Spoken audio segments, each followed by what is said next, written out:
Good morning, ma'am, and hello, my dear friends. I am Shikha, and my roll number is 5428. Today, I present my assignment of rings and module, and the topic of my assignment is index of nilpotency. Now, this is the contents of full presentation like introduction, nilpotent matrix, some examples, characterization, classifications, generalization, external links, and references. Now let's start with introduction. The term matrix was coined by Sylvester in 1815. Cardano, Leibniz, Secchi, Cayley, Jordan, Gauss, Kramer, and others have made deep contribution to matrix theory. The theory of matrices is a fundamental tool widely used in different branches of science and engineering, such as classical mechanics, optics, electromagnetism, quantum mechanics, motion of rigid bodies, astrophysics, probability theory, and computer graphics.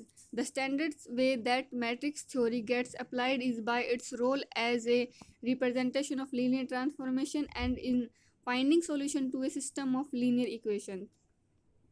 Now, this is the definition of nilpotent matrix. So, what is nilpotent matrix? In linear algebra, a nilpotent matrix is a square matrix n such that nk equal to 0 for some positive integer k. The smallest such k is sometimes called the index of n.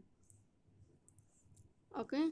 Now, more generally, a nilpotent transformation is a linear transformation L of a vector space such that Lk equal to 0 for some positive integer k, and thus Lj is equal to 0 for all j greater than equal to k. Both of these concepts are special case of a more general concept of nilpotence that applies to element of rings. Now some examples. Example 1, the matrix, we have this type of matrix A equal to 0 1 0 0 is a nilpotent with index greater than or equal to. Since we have, if we multiply A cross A, then we have A cross equal to 0.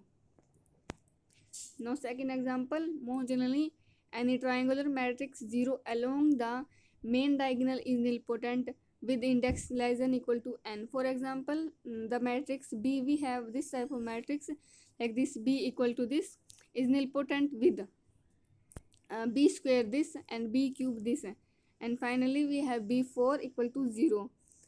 Now the index of B is therefore 4. Now characterization.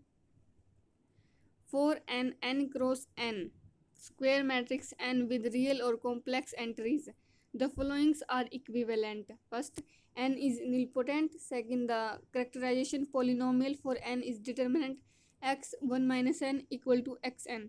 Third, the minimal polynomial for n is xk for some positive integer k less than equal to 1. K less than equal to n. Now third, the only complex eigenvalue for m is 0. Now fifth is tr n k equal to 0 for all k greater than 0. Now classifications. Consider the n cross n shift matrix. S equal to, we have this type of matrix. The matrix has 1 along the super diagonal as zeros everywhere else. As a linear transformation, the shift matrix shifts the components of a vector one position to the left, with a 0 appearing in the last position. S into x1, x2 up to so on xn equal to x2 up to so on xn and 0. The matrix is nilpotent with degree n and is the canonical nilpotent matrix. Specifically, if n is any nilpotent matrix, then n is similar to a block diagonal matrix of the form. So we have this type of form where each of the blocks S1, S2 up to so on SR is a shift matrix. Thus form is a special case of the Jordan canonical form of matrix. Now generalization. A linear operator T is locally nilpotent if for every vector V there exists a k belongs to n such that tkv equal to 0. For operators on a finite dimensional vector space, local nilpotence is equivalent to nilpotence.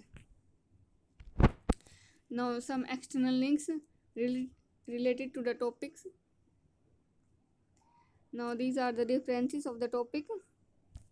Now thank you so much.